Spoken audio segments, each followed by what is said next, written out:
नमस्कार दोस्तों, मैं डॉक्टर संजय खाखिल। मेरे YouTube channel easy engineering concept में आपका स्वागत है।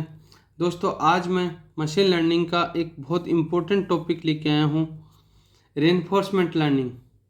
मशीन लर्निंग और के अंदर रेनफोर्समेंट लर्निंग है जो बहुत ही एक अहम रोल प्ले करता है। तो सबसे पहले रेनफोर्समेंट लर्निंग की जो मैं बात करता हूँ, ये कहाँ कहाँ पर यूज होता है, क्या होता है। इस रेनफोर्समेंट लर्निंग एक ऑटोमेटिकली फीडबैक प्रोवाइड करने वाला लेबल्ड डेटा होता है, जिसको हम सुपरवाइज्ड लर्निंग भी बोल सकते हैं। सुपरवाइज्ड डेटा भी होता है।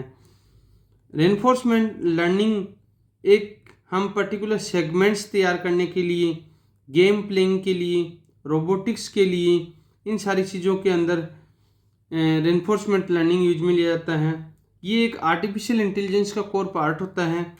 जब रेनफोर्समेंट लर्निंग को पर्टिकुलर हम मशीन लर्निंग के किसी भी मेथड के साथ में इंटेलिजेंट एजेंट के रूप में हम इनको यूज में लेते हैं, तो एनवायरनमेंट को लर्न करने के लिए इसको यूज में लिया जाता है।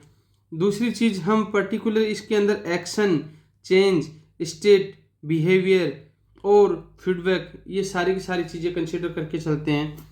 तो हम आगे देखते हैं रेनफोर्समेंट लर्निंग। रेनफोर्समेंट लर्निंग की जब मैं बात करता हूँ, what is reinforcement learning, reinforcement learning होता क्या है। तो सबसे पहले जब मैं बात करता हूँ रेनफोर्समेंट लर्निंग की, तो reinforcement learning is a feedback based machine learning technique in which an agent learn to behave in an environment by performing the actions and seeing the result of actions. For each good action, the agent gets positive feedback, and for each bad action, the agent gets negative feedback और penalty. Reinforcement learning के अंदर यही होता है कि एक positive feedback और negative feedbacks create होता है। जो पर्टिकुलर कोई भी फीडबैक, पॉजिटिव फीडबैक जब क्रिएट होता है तो वो हम पॉजिटिव डायरेक्शंस को इंडिकेट करता है, नेगेटिव फीडबैक नेगेटिव डायरेक्शन को इंडिकेट करता है। दूसरी चीज़ हम बात करते हैं, in the reinforcement learning the agent learns automatically using feedback without any labelled data.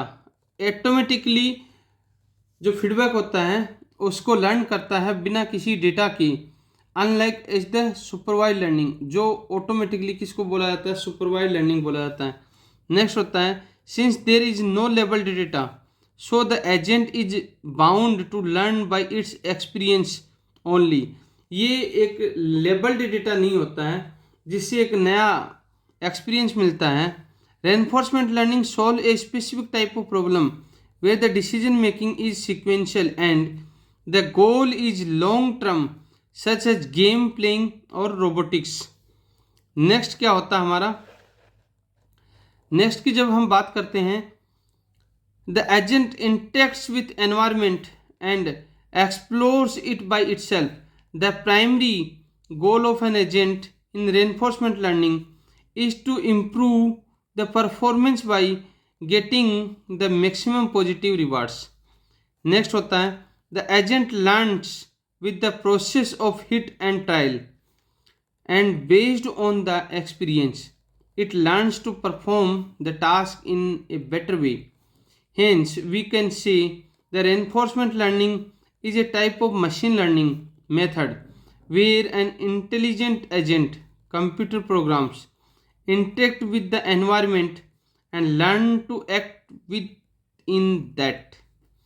How a robotic dog learns the movement of his arm as an example of reinforcement learnings।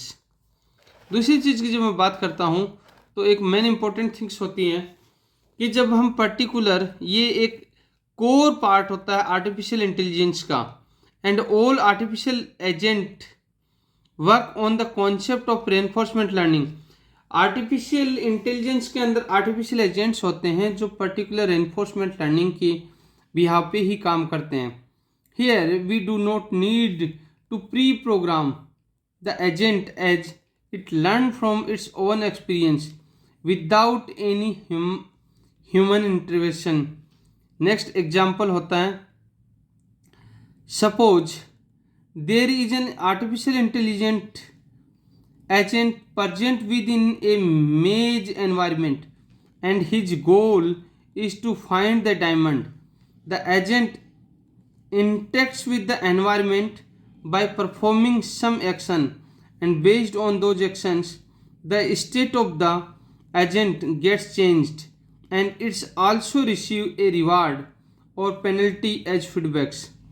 Next होता है the agent continuous doing these three things, take action, change state, remains in the same state and get feedbacks, and by doing these action he learns and explore the environments, learns and explore the environments.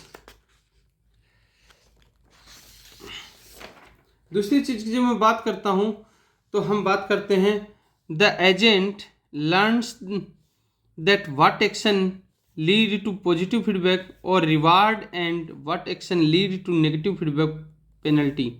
As a positive reward the agent gets a positive point and a penalty it gets a negative points.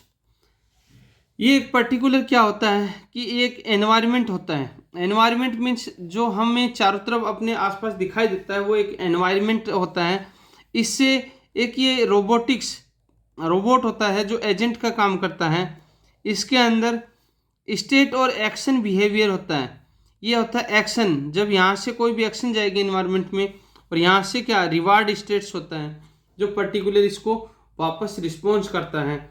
इससे ये robot क्या करता है, sense करता है data को और उसी के बिहाव पे ये क्या करता है, काम करता है।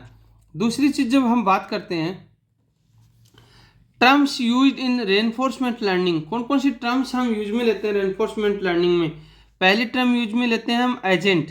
एजेंट क्या काम करता है कि पर्टिकुलर किसी भी एनवायरनमेंट को एक्सप्लोर करता है। An entity that can perceive and explore the environment and act upon it. Next होता है environment.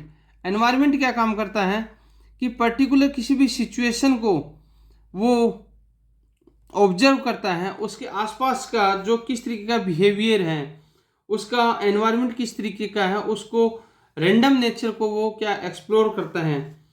A situation in which an agent is present और surrounded by in reinforcement learning we assume the stochastic environment which means it is the random in nature. Environment की जब मैं बात करता हूँ कि सपोज हम वेदर फोरकास्टिंग की बात करते हैं, जब किसी भी तरीके का मौसम है तो वेदर फोरकास्टिंग सॉफ्टवेयर क्या करता है, उसके अंदर रेनफोर्समेंट लर्निंग की टेक्निक ही यूज में आती है कि वो अगले 7 दिन का टेम्परेचर गेस करके वो ऑब्जर्व करके दे देता है कि इस दिन ये टेम्परेचर रहेगा, इस दिन ये टेम्परेचर रहेगा। बाय डिफ़ॉल्ट वो ये भी बता देता है कि किस दिन बारिश होगा, किस दिन धूप होगा, किस दिन फॉग होगा। ये सारी की सारी फोरकास्टिंग वेदर फोरकास्टिंग होती है, रेनफोर्समेंट लर्निंग टेक्निक के थ्रू होता है। एक होता है एक्शन। एक्शन क्या होता है कि जो पर्टिकुलर कोई भी एजेंट होता है जो मूव करता है किसी भी एनवायरनमेंट में, तो उसी चीज़ को क्या बोलते हैं, एक्शन बोलते हैं। Action are the move taken by an agent with in the environments. State की जब मैं बात करता हूँ, state is a situation return by the environment after each action taken by the agents. Next होता है रिवार्ड की जब मैं बात करता हूँ, a feedback return to the agent from the environment to evolute the action of the agents. Next होता है पॉलिसी की जब मैं बात करता हूँ तो policy is the strategy applied by the agent for the next action based on the current states. एक चीज़ होती है वैल्यू क्या होता है, it is expected long term return with the discount factor and opposite to the short term rewards. Next होता है Q value क्या होता है, it is mostly similar to the value but it takes one additional parameter as a current actions. तो दोस्तों ये सारे का सारा चीज़ आपको terms and conditions reinforcement learning के अंदर देखने को मिली। अब आगे हम इसके की फीचर्स के बारे में हम बात करेंगे। तब तक आप लोग मेरे साथ बने रहिए, सेफ रहिए, सुरक्षित रहिए, और मेरा लेक्चर अच्छा लगा तो आप कमेंट जरूर कीजिए और मेरे यूट्यूब चैनल को सब्सक्राइब कीजिए, लाइक कीजिए, और अगर आपने सब्सक्राइब कर लिया तो किसी दूसरे डिवाइस से भी सब्सक्रिप्शन कीजिए। नमस्कार।